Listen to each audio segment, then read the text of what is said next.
یفقہونا کہ وہ سمجھیں، حدیثہ بات کو، یعنی اگر انہوں نے اللہ تعالیٰ کے احکامات کو سمجھا ہوتا تو معلوم ہو جاتا کہ نیکی اور برائی، خیر اور شر سب اللہ تعالیٰ کی قضاء اور قدر ہے، اور اللہ تعالیٰ کی قضاء و قدر سے کوئی چیز باہر نہیں۔ نیز انبیاء اور رسل اور ان کی لائی ہوئی تعلیمات جو ہیں وہ کسی بھی شر کا باعث نہیں ہوتی، کیونکہ وہ تو دین اور دنیا اور آخرت کی بھلائی سے محبوس کیے جاتے ہیں۔ ما اصابکا جو بھی پہنچتی ہے تمہیں، من حسناتن کوئی بھلائی، فمن اللہ تو اللہ تعالیٰ کی طرف سے ہے۔ اس سے مراد یہ ہے کہ بھلائی کسی نیکی یا کسی اطاعت کا صلہ نہیں، کیونکہ ایک انسان کو نیکی کی توفیق اللہ تعالیٰ ہی دیتا ہے اور یہ اس کا خاص فضل اور احسان ہے۔ انسان کی اطاعت اور نیکیاں اللہ تعالیٰ کے احسانات اور انعامات کے مقابلے میں کوئی حیثیت نہیں رکھتی، اسی لیے نبی صلی اللہ علیہ وآلہ وسلم نے فرمایا کہ کوئی بھی اپنے عمل کی وجہ سے جنت میں نہیں جائے گا۔ صحابہ نے دریافت کیا کہ اے اللہ کے رسول صلی اللہ علیہ وآلہ وسلم، کیا آپ بھی نہیں؟ آپ نے فرمایا ہاں، جب تک مجھے بھی اللہ تعالیٰ اپنی رحمت سے نہیں ڈھانپ لے گا میں بھی جنت میں نہیں جاؤں گا۔ صحیح بخاری 6467۔ وما اصابکا اور جو بھی پہنچتی ہے تجھے، من سیئۃ کوئی برائی، فمن نفسکا تیرے نفس کی طرف سے ہے۔ اس سے مراد ہے کہ انسان کو جو بھی برائی پہنچتی ہے وہ اس کی اپنی غلطیوں اور گناہوں کا نتیجہ ہوتی ہے، جیسے کہ اللہ تعالیٰ نے فرمایا وما اصابکم من مصیبۃ فبما کسبت ایدیکم ویعفو عن کثیر، اور جو مصیبت تمہیں پہنچتی ہے تو تمہارے ان اعمال کی وجہ سے جو تمہارے ہاتھوں نے کمائے ہیں، اور وہ بہت سے قصوروں سے درگزر کرتا ہے۔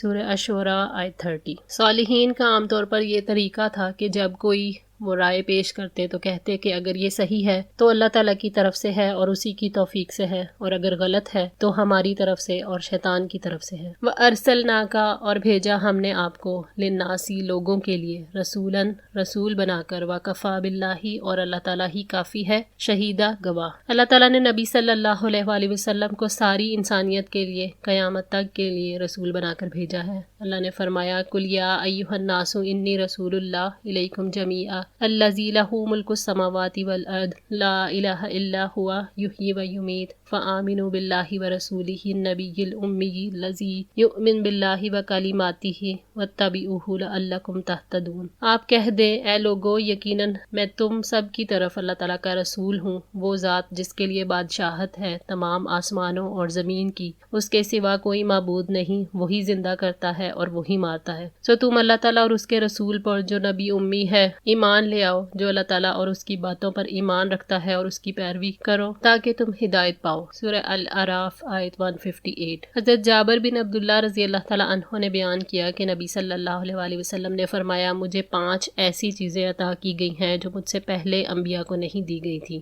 1 مہینے کی راہ سے میرا روب ڈال کر میری مدد کی گئی، میرے لیے تمام زمین میں نماز پڑھنے اور پاکی حاصل کرنے کی اجازت ہے، اس لیے میری امت کے جس آدمی کی نماز کا وقت جہاں بھی آ جائے اسے وہی نماز پڑھ لینی چاہیے۔ میرے لیے مال غنیمت حلال کیا گیا۔ پہلے انبیاء خاص اپنی قوموں کی ہدایت کے لیے بھیجے جاتے تھے، لیکن مجھے دنیا کے تمام انسانوں کی ہدایت کے لیے بھیجا گیا ہے اور مجھے شفاعت عطا کی گئی ہے۔ صحیح بخاری 438۔ وَكَفَى بِاللَّهِ شَهِيدًا اور اللہ تعالیٰ ہی گواہ کافی ہے۔ اللہ نے فرمایا آپ ان سے پوچھیں کون سی چیز گواہی میں سب سے بڑی ہے؟ آپ کہہ دیں اللہ تعالیٰ میرے اور تمہارے درمیان گواہ ہے، اور میری طرف یہ قرآن وحی کیا گیا ہے تاکہ میں اس کے ساتھ تمہیں بھی خبردار کروں اور انہیں بھی جن تک یہ پہنچے۔ کیا تم گواہی دیتے ہو کہ اللہ کے ساتھ واقعتاً دوسرے معبود بھی ہیں؟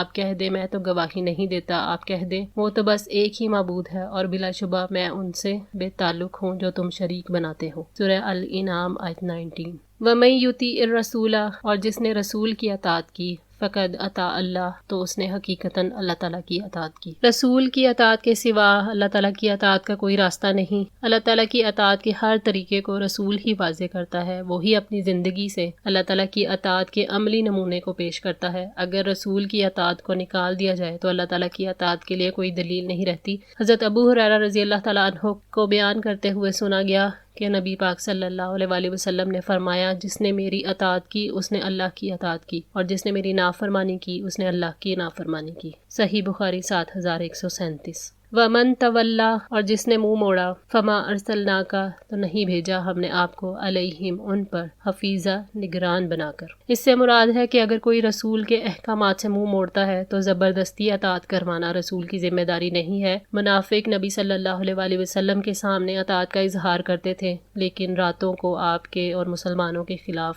خفیہ مشورے کرتے تھے۔ جس نے نبی کی اطاعت سے منہ موڑا وہ نامراد و ناکام رہا۔ اللہ تعالیٰ نے فرمایا کہ ایسے شخص کے معاملے کی ذمہ داری آپ پر نہیں ہے اور آپ صلی اللہ علیہ وآلہ وسلم جو چاہتے ہیں اس کے لیے اس کو مجبور نہیں کریں گے۔ آپ کے ذمے تو پہنچا دینا ہے، آپ ان پر کوئی دروغہ نہیں ہے۔ ایسے شخص نے خسارہ پایا، جیسا کہ صحیح حدیث میں ہے کہ جس نے اللہ اور اس کے رسول کی اطاعت کی وہی ہدایت یافتہ ہے، جس نے اللہ اور اس کے رسول کی نافرمانی کی وہ اپنے سوا کسی کو نقصان نہیں پہنچاتا۔ حفیظہ سے مراد ان کے اعمال کا محافظ اور حساب لینے والا ہے۔ آج کے لیے اتنا ہی۔ دعا ہے اللہ تعالیٰ ہماری اس کوشش کو قبول فرمائے، ہماری غلطیوں کوتاہیوں کو معاف فرما کر ہماری اصلاح فرمائے۔ جزاکم اللہ خیر، والسلام علیکم ورحمۃ اللہ وبرکاتہ۔